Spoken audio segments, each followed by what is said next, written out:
ओम नमो भगवते वासुदेवाय। मार्गशीर्ष महात्म 11वां अध्याय। ब्रह्मा जी कहने लगे कि भगवान, एकादशी का महात्म और मूर्तियों का विधान मुझसे कहिए। श्री भगवान कहने लगे कि हे विप्र शार्दुल, मैं एक पाप नाशिनी कथा कहता हूँ, जिसके सुनने मात्र से ब्रह्म इत्यादि महापाप भी नाश को प्राप्त हो जाते हैं।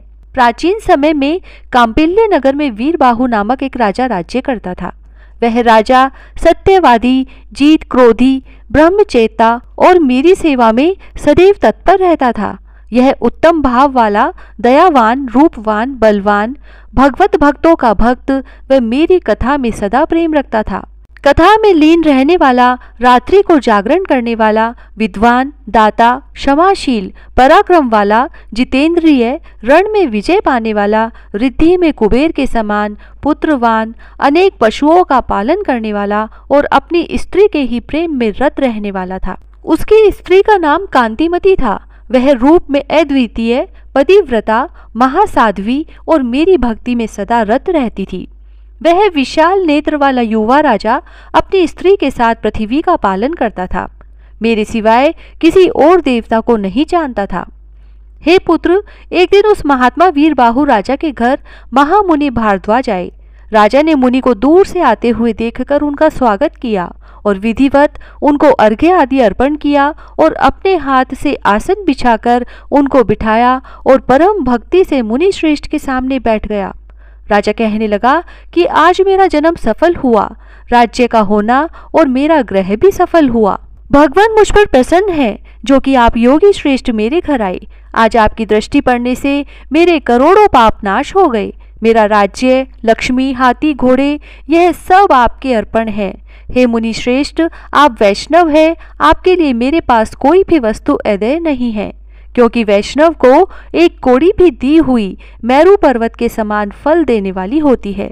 जिसके घर में जिस दिन द्विज श्रेष्ठ वैष्णव नहीं आते हैं, उसका वह दिन निष्फल चला जाता है, ऐसा मैंने सुना है।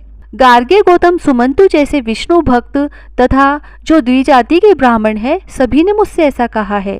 जो भगवान के भक्त नहीं है, वह पिशाच के समान है, तथा जो मनुष्य हरिदिन एकादशी को भोजन करते हैं, वे महापातकी है। 1000 शिव व्रत और कोटि सूर्य व्रत तथा ब्रह्मा के व्रत से कवियों ने जो फल कहा है, वह हरिवासर यानी एकादशी के एक व्रत से हो जाता है। हे विपेंद्र, जब तक मेरी एकादशी तिथि नहीं आती, तभी तक ब्राह्मी और शांकरी तिथि गर्व करती है। हे विपेंद्र, जैसे जब तक चंद्रोदय नहीं होता, तभी तक तारागणों का प्रकाश रहता है, और उसी तरह और तिथियों का तभी तक प्रभाव रहता है, जब तक मेरी एकादशी तिथि नहीं आती है। हे महामुनि, यही बात मुझसे नारद जी ने और वशिष्ठ मुनि ने कही है। क्या आप समस्त वैष्णव धर्म की ज्ञाता हैं? तब भारद्वाज कहने लगे कि हे राजन, आपने बहुत सुंदर प्रश्न किया है, क्योंकि आप वैष्णव भक्त हैं। वह प्रजा और पृथ्वी धन्य है जिसकी तुम रक्षा करते हो।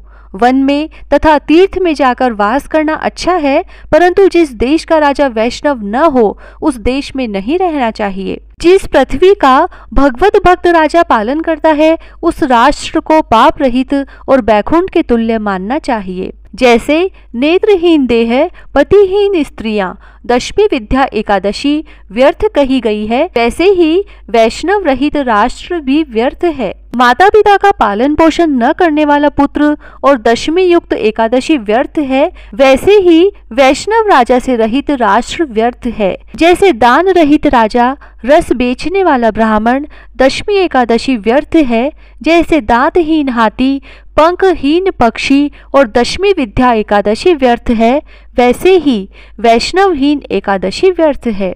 जैसे दान के लिए वेद का पढ़ना, द्रव्य के लिए पुण्य कर्मों का करना, कुशा रहित संध्या, दक्षिणा रहित श्राद्ध, शिखाधारी और कपिला गौ के दूध पीने वाला शूद्र, ब्राह्मण गामी शूद्र, स्वर्ण की चोरी करने वाला, जैसे हरि वृक्ष, सूर्य वृक्ष आदि को काटने वाला, मंत्र रहित आहुति, मृत बछड़ी की गौ का दूध, केशों को धारण करने वाली विधवा स्त्री, स्नान रहित व्रत, दशमी एकादशी दूषित है, वैसे बिना वैष्णव राजा के राज्य भी दूषित है।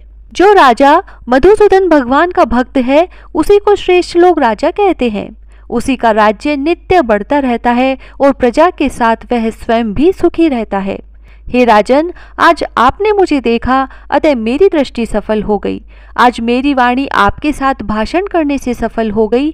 जहाँ वैष्णव लोगों का रहना हो, वहाँ दूर रहने पर भी जाना चाहिए, क्योंकि उन वैष्णवों के दर्शन करने से तीर्थ स्थान का पुण्य प्राप्त होता है। हे राजन, आज मैंने विष्णु भक्ति में रत पवित्र सदाचारी आपको देखा है।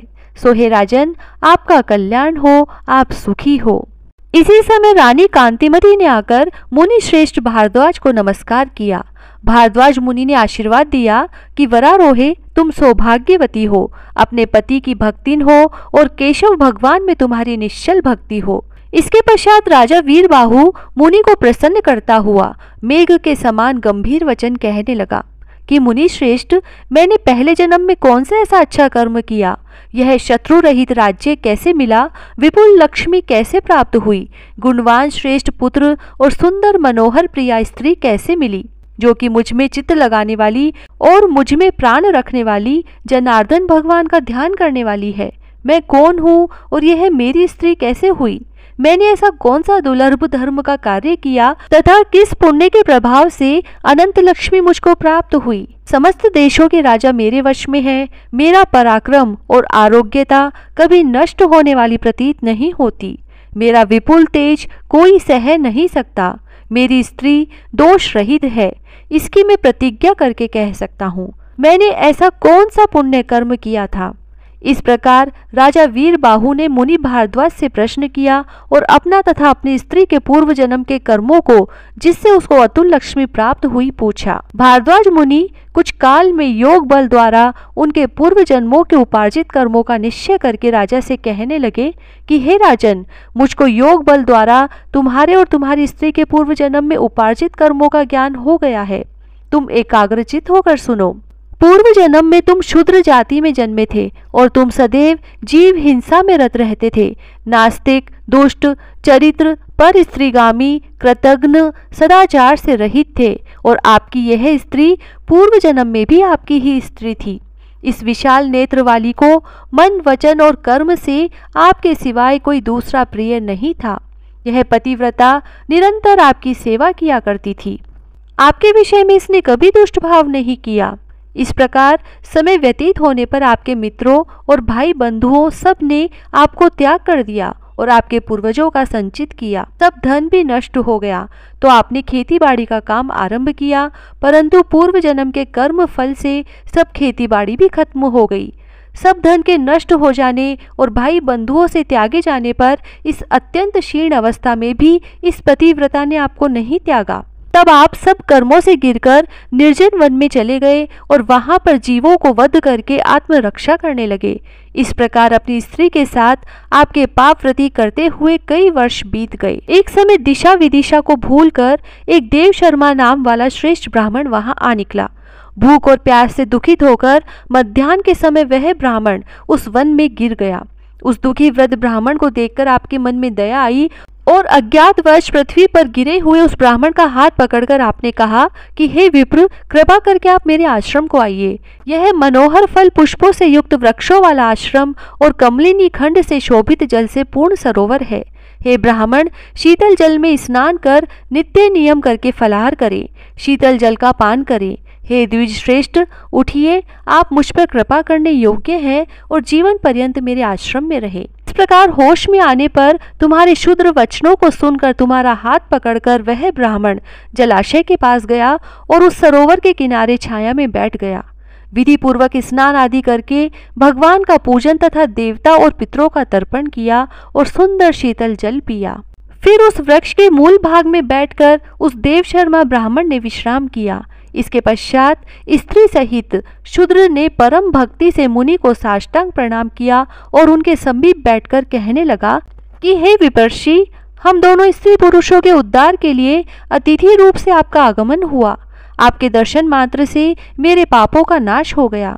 फिर अपनी स्त्री से कहने लगा कि हे प्रिय, इनके लिए सुंदर स्वादिष्ट कोमल रस युक्त परिपक्व प्रिय फल लाओ। तब उस ब्राह्मण ने शूद्र से कहा कि हे पुत्र, मैं तुमको नहीं जानता हूँ, इसलिए तुम अपनी जाति बतलाओ, क्योंकि ब्राह्मण को चाहिए कि अज्ञात का भोजन न करे।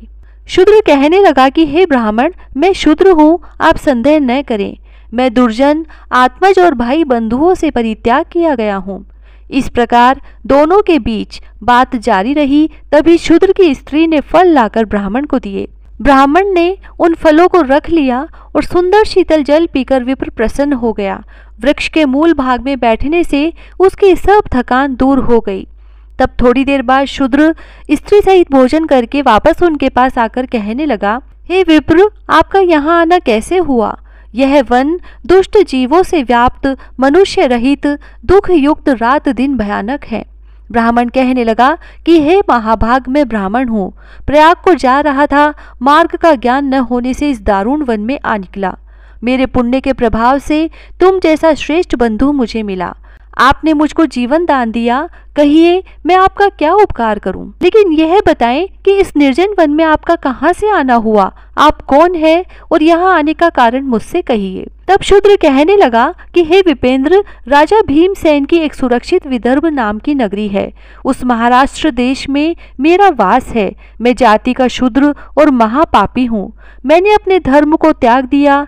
सबसे त्यागा जाकर मैं इस वन में चला आया और नित्य ही जीवों का वध करके अपनी स्त्री सहित जीवन निर्वाह करता रहा। मैं इस समय पापों से अत्यंत विरक्त हो गया हूँ। मेरे पुण्य प्रभाव से आप यहाँ आ गए हैं। आप मुझे अपने उपदेश से कृतार्थ करें।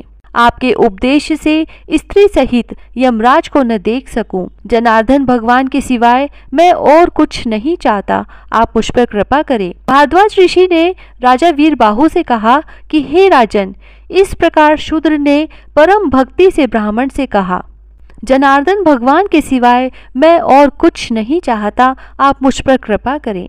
तब भारद्वाज ऋषि ने राजा वीरबाहु से कहा कि हे राजन, इस प्रकार शूद्र ने परम भक्ति से ब्राह्मण से कहा। तब ब्राह्मण देव शर्मा हंसते हुए शूद्र से यह वचन बोले। यह हम जानेंगे आने वाले अगले 12वें अध्याय में। इति श्री स्कंद पुराणो मार्गशीर्ष मास महात्म 11वां अध्याय समाप्त हुआ। जय श्री राधे।